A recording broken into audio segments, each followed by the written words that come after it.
तो chapter start होते ही हम यहाँ पर देखते जो कुकी होते हैं वो फुल्ली न्यू ड्रेस पे रेडी हुई होती है और यहाँ पर कुकी कहती है कि मुझे शर्म आ रहा है। तो यहाँ पर जो मोमो होती है वो कहती है कि मैंने तुम्हारे ऊपर जब फायर एक्सटिंग्विशन चलाया था उसकी वजह से तुम्हारे जो कपड़े थे वो पूरे व्हाइट हो चुके हैं, इसलिए मुझे तुम्हें नया कपड़ा दिलाना पड़ रहा है। इतने में यहाँ पर जो आयरा होती है वो कहती है भले तुम्हारे कपड़े चेंज हो गए हो लेकिन तुम्हारा फेस अभी भी वैसा ही है।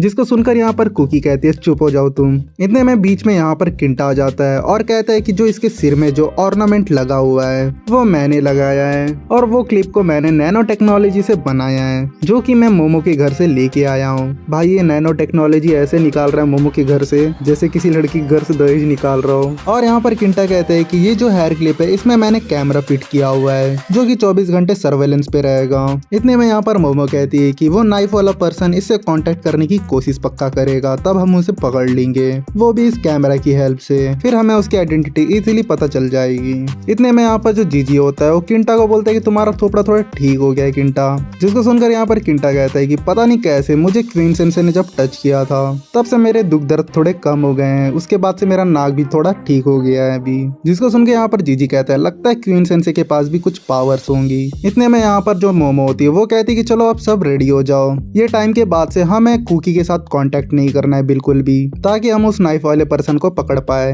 जिसको सुनकर यहाँ पर सब लोग एग्री कर जाते हैं और कहते हैं कि ठीक है मैडम। इतने में यहाँ पर जो मोमो होती है वो कारून से पूछती है कि तुम्हारा चेहरा उतरा उतरा सा क्यों लग रहा है वो कारून। तो यहाँ पर वो कारून कहता है कि हमें तो मिनियंस का राज पता लग गया लेकिन तुम्हें वापस से ठीक करने का राज अभी तक पता नहीं लगा है मुझे। और वो कहता है कि आई एम सॉरी मोमो, मैं तुम्हारे किसी भी काम नहीं आ पा रहा हूँ, लगता है मुझे और बेहतर होना पड़ेगा अभी। जिसको सुनकर यहाँ पर मोमो कहती है तुम तो ऑसम हो कारून, तुम ये सब की इतनी चिंता मत लो। तो यहाँ पर वो कारून होता है वो कहता है कि अभी तो मेरे पास पावर नहीं है इसलिए मुझे तुम्हारे ऊपर डिपेंड रहना पड़ रहा है मोमो, मैं चाहता हूँ कि मैं तुम्हें प्रोटेक्ट करूँ। जिसको सुनकर यहाँ पर मोमो कहती है कि अगर ऐसी बात है तो तुम मेरी ग्रैंडमा से ट्रेनिंग क्यों नहीं लेते हो। ये बात होती है यहाँ पर सीन शिफ्ट होता है सेको की तरफ। तो यहाँ पर जो सेको होती है खाना खाते हुए एक इंसान को देखकर कहती है कि तुम थोड़े काले हो चुके हो। जिसको सुन के आगे वाला इंसान कहता है कि हाँ मुझे पता है, लोग मुझे कह रहे थे कि मैं थोड़ा काला हो चुका हूँ, ये सापित चीजों को कलेक्ट करने की वजह से ये चीजें मुझ पर असर कर रही है। रिसेंटली मैंने अपने घर पे एक सापित तस्वीर को लेकर आया हूँ, जब से वो घर में आया तब से घर के किसी भी कोने में आग लगना चालू हो जाता है। थोड़ा मेरे जिंदगी अभी स्ट्रगल में चल रहा है, इसी की वजह से मैं सो नहीं पा रहा हूँ, लेकिन जो भी हो उस कर्स प्रिंटिंग की वजह से अगर मेरा घर जल भी जाएगा तो जो मेरे कर्स ऑब्जेक्ट है वो नहीं जलने वाले बिल्कुल भी। सोचने में कितने क्यूरियस वाली बात है ना ये। इतने में जो उसके साथ में बैठा हुआ उसका दोस्त होता है वो कहता है कि तुम अभी तक क्यों नहीं जले हो।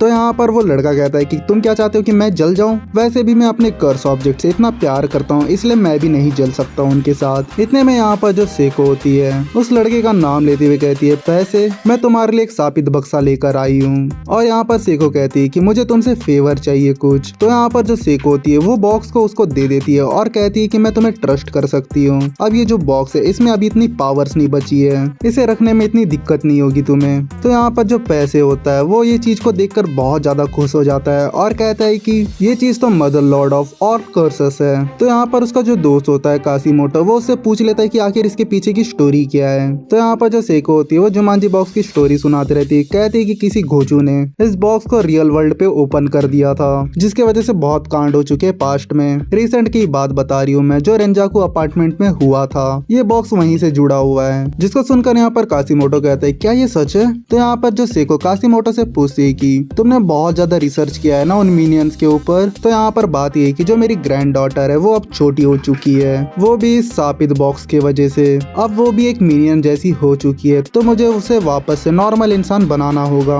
क्या तुम्हें पता है उसे वापस से कैसे ठीक किया जा सकता है। तो यहाँ पर कासीमोटो कहता है कि हाँ मुझे पता है ये चीज। जिसको सुनकर यहाँ पर जो सेको होती है वो शॉक हो जाती है, तुम्हें पता है ये चीज। फिर यहाँ पर बीच में जो पैसे होता है वो बोलता है कि अगर तुम्हें पता है तो जल्दी बको ना, बीच में चुप क्यों बैठे हो फिर। तो यहाँ पर कासीमोटो बोलता है कि तुम चुप हो जाओ। और हाँ सेको, मुझे लगा था कि तुम्हें मुझसे ज्यादा पता होगा ये चीज को लेकर, मैंने तो ऐसा ही सोचा था, लेकिन तुम्हें मैं बताता हूँ। तो यहाँ पर मैं एक मैजिक हैमर की स्टोरी सुनाने वाला हूँ जिसका नाम है उचिदो नो कोजुशी। बेसिकली इस हैमर को अगर घुमाया जाए तो इससे लोग बड़े हो जाते हैं। तो यहाँ पर जो कासीमोटो होता है वो स्टोरी सुनाता है कि जापानीज फोल्कलोर के अनुसार एक समुराई हुआ करता था जिसका नाम सुमबाओशी है, और इस समुराई को ये हैमर मिला था जब ये हैमर को वो घुमाया था, जिसकी हेल्प से ये बड़ा हो गया फिर। और ये हैमर इसको कहाँ से मिला, इसको बेसिकली ये हैमर एक डीमन से मिला, जो कि वो डीमन था वो हैमर को गिरा दिया था अपने हाथों से।